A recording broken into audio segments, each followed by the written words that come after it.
ঠান্ডাজনিত রোগে আক্রান্তের আরও খবর জানাতে হবিগঞ্জ সদর হাসপাতালে আছেন সহকর্মী রাশেদ আহমেদ খান।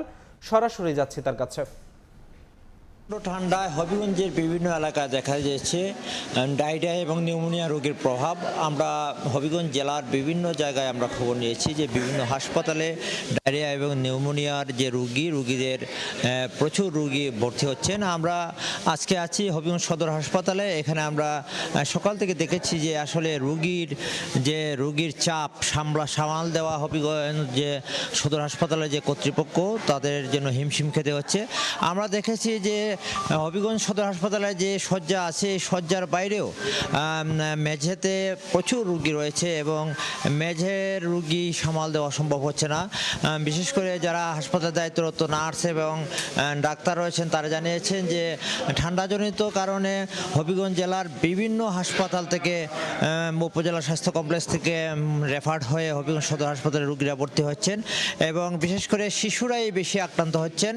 এছাড়াও যারা বয়স্ক আছেন বিভিন্ন শ্বাসকষ্ট সহ যে ঠান্ডাজনিত বিভিন্ন রোগ আছে এই রোগে ভর্তি হয়েছেন অনেকে। আমরা সকাল থেকে দেখেছি যে সদর হাসপাতালের যে তিল ধারণের ক্ষমতা নেই এমন অবস্থা, যে এখানে যে মেঝেগুলো আছে মেঝেগুলোতে রুগী ভরপুর।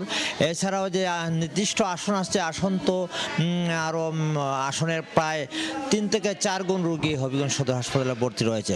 তো আমরা কথা বলেছিলাম যে চিকিৎসকদের সাথে, তারা জানিয়েছেন আসলে গত 2 সপ্তাহ থেকে হবিগঞ্জে যে প্রচণ্ড ঠান্ডা, এই ঠান্ডার কারণে রোগীদের যে ভিড় এই ভিড় লক্ষ্য করা গেছে এবং বিশেষ করে আমি শুধু মেডিসিন ওয়ার্ডে 85 জন রোগী আজকে ভর্তি রয়েছেন। এছাড়া ডায়রিয়া ওয়ার্ডে, শিশু ওয়ার্ডে প্রচুর রোগী রয়েছেন।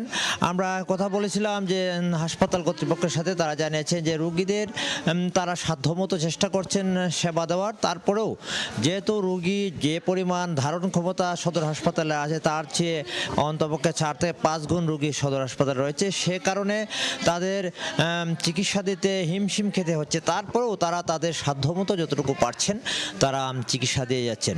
তো যেটুকু জানা গেছে যে রোগীরা, সাধারণ যারা রোগী আছেন তাদের সাথে আমরা কথা বলেছিলাম, তারা জানিয়েছেন যে আসলে যে হবিগঞ্জে যে সদর হাসপাতালে তারা ভর্তি আছেন তারা যতটুকু চেষ্টা করছেন যে তারা যতটুকু সেবা দেওয়ার, এবং তারা রোগীরা বিশেষ করে জানিয়েছেন যে এখানে যে তারা ভর্তি আছেন তারা সেবা মোটামুটি পাচ্ছেন। তবে নার্সদের এবং ডাক্তারদের কিছু অবহেলা, অনেকেই বলছেন যে তারা কিছু অবহেলা শিকার হচ্ছেন এবং নিয়মিত তাদেরকে পাচ্ছেন না। তো এই ছিল আজকে সদর হাসপাতালের ঠান্ডাজনিত রোগীর সর্বশেষ খবর।